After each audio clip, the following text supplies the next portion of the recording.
nos sols sont posés sur la base du système flottant. Dans le but d'obtenir un bon résultat esthétique, il est donc nécessaire de vérifier tout d'abord les conditions de planéité et que le degré d'humidité de la sous-couche soit correct, en évitant de poser un éventuel matériel non conforme ou défectueux. Température et degré d'humidité. Dans les 48 heures qui précèdent la pose, il est nécessaire de laisser acclimater les emballages encore scellés à une température comprise entre 18 et 22 degrés et un taux d'humidité de l'air de 55-60%.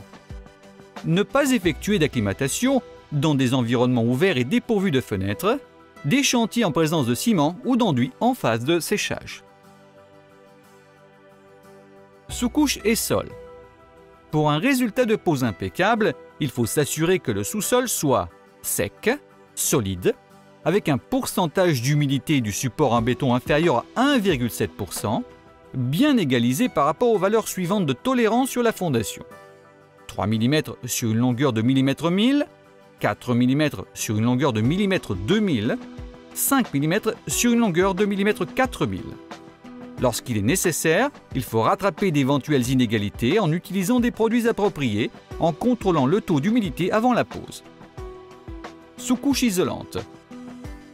Pour égaliser d'éventuelles petites inégalités du support, il est toujours conseillé d'utiliser une couche isolante de polyéthylène expansé de 2 mm d'épaisseur, qui servira entre autres d'isolant acoustique. Film en polyéthylène. Utilisez un film en polyéthylène HD par vapeur avec large recouvrement et remontée de 2 mm d'épaisseur. Défauts visibles. Les lames qui présentent des défauts évidents ne doivent pas être installées. Les défauts visibles sont ceux qui sont présents sur la surface des lames. Les lames présentant des défauts visibles doivent être vérifiées par l'installateur et signalées avant l'installation afin de pouvoir les remplacer avant l'installation pour permettre de les tester et de les remplacer avant l'installation du matériel. Instruction de pose. Le parquet que vous avez acheté doit être transporté vers l'endroit où il sera posé en évitant d'endommager les emboîtements lors du transport, puisque d'éventuelles ruptures ne pourraient assurer un emboîtement parfait. Les colis doivent être laissés au moins 2 ou 3 jours en position horizontale afin que les lattes s'acclimatent à l'humidité ambiante et soient plus stables lorsque la pose sera terminée.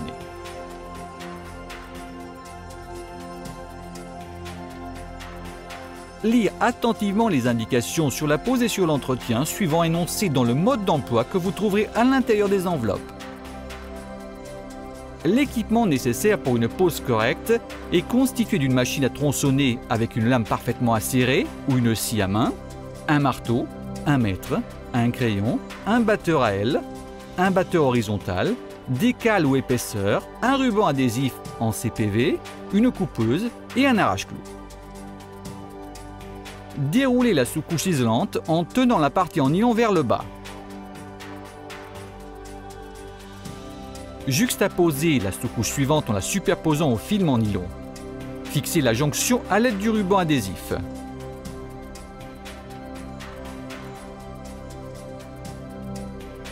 Posez la première file de latte en tenant les rainures côté mur en laissant un espace de 1 cm à l'aide des cales. Emboîtez les lattes sur toute la rangée jusqu'où cela est possible, en évitant absolument de laisser des espaces. Coupez le dernier élément de la rangée en tenant compte d'un espace de dilatation d'1 cm.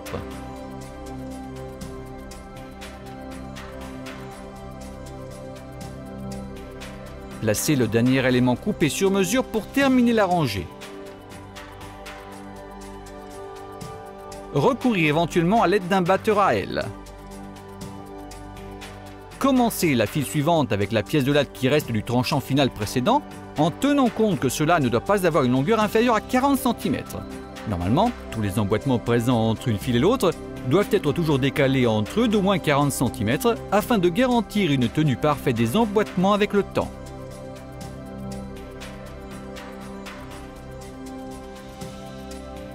Pour pouvoir emboîter des lattes entre elles, insérez d'abord l'emboîtement sur le côté bas et levez ensuite la latte sur le côté d'environ 30 degrés en faisant adhérer pour toute la longueur, même le côté long. Si nécessaire, recourir à l'aide d'un batteur horizontal. Afin que l'opération se relève plus simple, Posez le sol de façon que la femelle s'appuie toujours sur le mâle, aussi bien sur le côté long que sur le côté bas de la latte.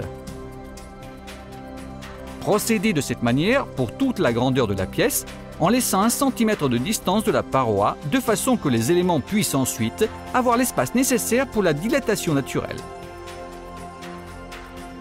Il est recommandé d'éviter des longueurs de peau supérieures à 6-7 mètres consécutifs, car la distance de dilatation de la paroi, 1 cm, pourrait se révéler insuffisante. Ayant dépassé ces dimensions, il faut insérer un joint de dilatation afin d'éviter le levage du sol. Au bout de la pièce, il faudra couper la dernière file dans le sens de la longueur pour pouvoir compléter la pose. Mesurez la pièce manquante en tenant compte du centimètre de distance à laisser comme espace de dilatation. Il est recommandé de couper les lattes une à la fois afin d'éviter des gaspillages inutiles. Procédez à la pose de la dernière file de latte en recourant à l'aide d'un batteur à aile ou avec un arrache-clou. Vérifiez la pose du sol sur toute la surface et que tout au long du périmètre, l'espace de dilatation d'1 cm ait été gardé. Extraire donc toutes les cales de liaison. Procédez à la pose de la plinthe, des joints de dilatation et des jonctions finales. Inspection finale. L'inspection doit impliquer l'utilisateur final, le client et le poseur, et doit être effectuée avec les personnes debout en présence de lumière naturelle. Une source de lumière angulaire, une lumière artificielle ou en contre-jour ne doivent pas être utilisées pour le contrôle des défauts de surface. Entretien. Climat. Bipanflore est composé de matériaux dérivés du bois et réagit donc à tout changement du climat. Si un climat constant est normal et maintenu à l'intérieur de la salle, les effets indésirables seront négligeables. Nettoyage. Passez simplement un balai, un aspirateur, un chiffon sec ou un torchon trempé d'un produit nettoyant à l'eau non agressif. Ne pas utiliser de produits abrasifs, de détergents abrasifs ni d'éponges métalliques. Essuyez le parquet immédiatement après son nettoyage. Entretien. Nous conseillons vivement l'utilisation de tampons appliqués au pied des meubles pour protéger le parquet. Les endroits soumis à forte usure ou supportant des meubles lourds devraient être protégés de façon adéquate. Toutes les zones d'entrée devraient être protégées par des tapis contre la saleté et la poussière.